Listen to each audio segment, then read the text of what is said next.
Ibu Esther. Kita di sini akan menginterview tentang adanya kia-kia dan ampel. Jadi untuk pertanyaan kita, ini saya bacain satu-satu dulu ya. Setahu susuknya, oke, ya boleh ya. Setahu susuknya awal mula masuk ke awal mula kia-kia di sini tuh seperti apa? Terus apakah ada concern karena jaraknya dekat dengan ampel? Kia-kia sama ampelnya. Kalau kia-kia itu sebetulnya dari dulu itu istilah kia-kia dan istilah baru. Iya. Tapi sebenarnya dulunya itu kan di sekitarnya tempat ibadah ini Jombikian itu kan termasuk daerah perdagangan. Oh iya. Pertemuan. Iya. Nah terus kalau malam itu kan termasuk toko-toko sudah sepi, jadi di sana itu terutama di Kemang Jepun itu kan banyak tempat-tempat yang dipakai untuk jual makanan. Nah kenapa kok ada orang jual makanan ya karena di sekitar itu waktu zaman itu ya banyak rumah-rumah penduduk itu jadi istilahnya kan memang biasa namanya pusat perdagangan kalau pagi toko-toko kalau malam dipakai untuk orang-orang pedagang makanan dan banyak yang jual makanan di situ dan banyak juga pengunjung yang hadir di situ baik yang dari Surabaya maupun di luar Surabaya.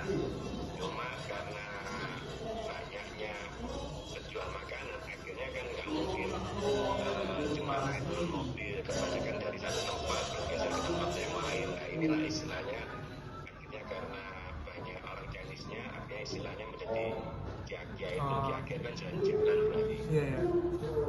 Seperti itu ya. Nah, terus kalau hari ini dibilang kia-kia Kemang Jepun itu kan juga karena dipopulerkan juga udah waktu beberapa tahun yang lalu oleh salah satu perusahaan swasta di Indonesia di Surabaya. Oke, terima kasih ya. Kalau kaitannya dengan ampel segala, ya memang pada waktu sejak zaman dulu sangat terbilang karena itu ada nikah bakal masuknya orang asing perdagangan asing ke Surabaya sejak zaman pertama kali kota Surabaya berdiri. Ya, baik. Untuk pertanyaan selanjutnya, dari awal masuk kia-kia ke sini, apakah ada toleransi dari masyarakat yang dari Ampel? Terus sampai sekarang tuh gimana toleransinya? Karena kita sendiri kan di sini interviewnya tentang kebinekaan. Kita mengangkat topiknya itu kan tentang kebinekaan. Kalau itu dari dulu tidak ada masalah. Jadi di kia-kia Kemang Jepun maupun di Ampel maupun di daerah Jalan Duku tempat TNI Jombikian ini itu yang bercampur baur mulai dari etnis apapun, baik etnis yang pendatang misalnya Arab dan Chinese maupun etnis yang asli dari Jawa dan Madura pun berkumpul semua, bahkan dari orang luar pulau seperti Kalimantan apa segala macam nggak masalah, itu sudah istilahnya bercampur baur. Boleh dibilang susah untuk mendetek ini dari etnis mana gitu. Baik. Untuk pertanyaan selanjutnya itu kalau misalkan ada acara besar kayak yang baik dari Konghucunya atau dari Islamnya, apakah ada toleransi di antara keduanya yang selama ini rasain kayak gimana? Selama ini nggak ada masalah. Jadi kalau waktunya mereka ada Idul Fitri segala macam ya kita nggak masalah. Kalau pada waktunya Xinjia maupun acara sembahyang Joko yang mereka juga nggak masalah. Bahkan di antara kita itu boleh dibilang sinergi saat menjadi satu kesatuan saling membantu dan menunjang. Ya baik dari sisi perdagangan maupun dari sisi ritualnya.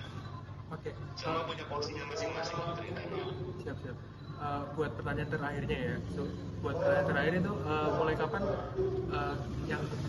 yang kia-kia ini mulai kapan dikenal terus komedi menurut Susu komunitas yang di sini gimana sampai sekarang ini? Kalau kia-kia itu sebenarnya istilah kia-kia itu dimulai sejak yang perusahaan swasta yang Mas Pion itu yang memberikan gapura di ujung Jembatan Merah sama ujung Kemang Jepun itu istilah kia-kia itu mulai ditanamkan di situ. Tapi sebelumnya itu ya kita nggak ada istilah kia-kia, tapi ya istilahnya ya di situ memang banyak perdagangan makanan yang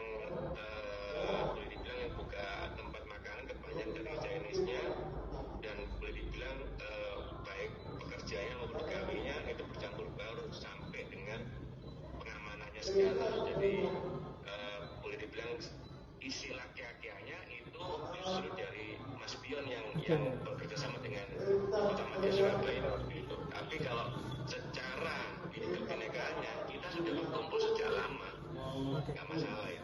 Berarti tanggapan Susu tentang komunitas di sini sampai sekarang masih nyaman-nyaman aja ya?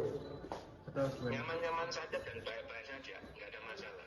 Oh. Termasuk waktu peristiwa SARA di Indonesia Rame pun kita di daerah Kampung Duku itu boleh dibilang aman sentosa, aman nyaman aja, tidak ada gesekan apa-apa. Baik. Terima kasih banyak atas waktunya ya Susu. Sama-sama.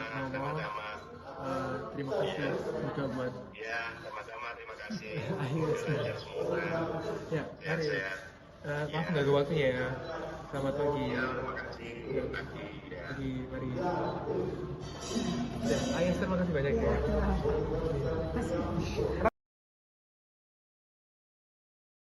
Pertama kali kesini tuh waktu kapan?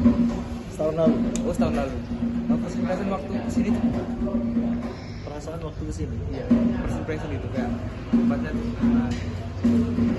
Oke, apa ya? Kayak santai nggak sih? Iya, santai. Tempatnya santai. Kalian tahu kan kalau dekat sama sekitar Apel? Oh, tahu. Gue tahu kan ya. Rumahku di sini. Oh iya. Perasaan waktu dekat sama Sunan Ampel itu gimana? Kayak toleransinya itu gimana gitu? Toleransinya oke. Kayak sempat tersinggung atau Enggak. aman-aman aja selama ini? Terus waktu perasaan kesini ada nggak ada perasaan waktu berapa waktu nggak ada kayak Rumahku di sini. terima kasih ya. Oke. Kan karena Amal kan berada lebih dulu daripada dia pasti dia mulai ada di dekatnya Ampel. Untuk masyarakat Ampel itu seperti gimana itu? Kalau masyarakat sini kan ada kampung Arab, ada kampung Pecinan, Iya. ada kampung Jawa. Di sini semua masyarakatnya hidup berdampingan. Dari Tidak ada gesekan ataupun apa ya antar satu sama lain itu hidup damai berdampingan. Jadi dari awal yang Cinanya itu masuk kayak sudah damai. Iya, Tujuan. bahkan mereka bisnis ataupun muamalah itu berkembang dengan baik lah. Antara orang Cina dengan orang-orang Berarti Arab, orang Jawa. perasaan Bapak gimana? Dari karena dari Pecinan sama Ampel ini saling berdekatan, ada kayak apakah Bapak merasa ada saling toleransinya dari awal sampai sekarang? Dari awal sampai sekarang yang saya tahu toleransinya tetap dijunjung tinggi. Jadi semua warga di sini atau khususnya orang Cina dengan orang Arab kan di sini lebih dominan orang Arab dan orang Cina itu lebih berdampingan. mereka itu berdampingan saling toleransi antara umat beragama. Jadi nggak pernah terjadi gesekan atau sampai apa, perang antar blok gitu ya. Setelah itu kan kalau misalkan dari Islam sendiri sama dari Konghucu sendiri kan ada acara masing-masing kayak kita ada Idul Fitri ada apa. Iya.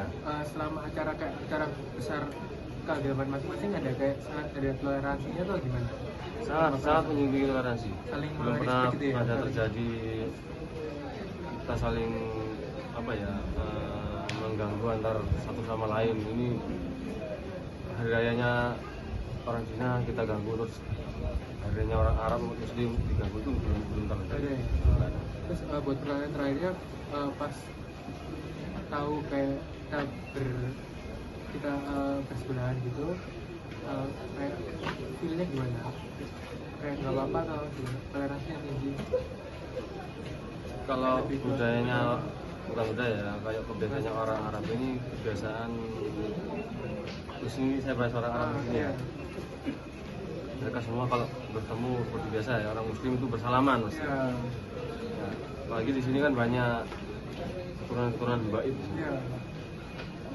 Jadi biasanya kalau mereka saling berjumpa itu bersalaman, ya kayak apa ya? Meskipun nggak kenal tuh bisa salaman terus kayak seolah-olah mereka tuh kenal dekat, padahal mereka sebenarnya nggak kenal. Tapi berarti sampai sekarang toleransinya masih terjunjung tinggi ya? Masih tentunya tinggi di sini belum pernah ada masalah toleransi. Masih ya? Kan pasti kan Berat. Masih atas waktu ya Pak? Iya ya, terima kasih sama-sama.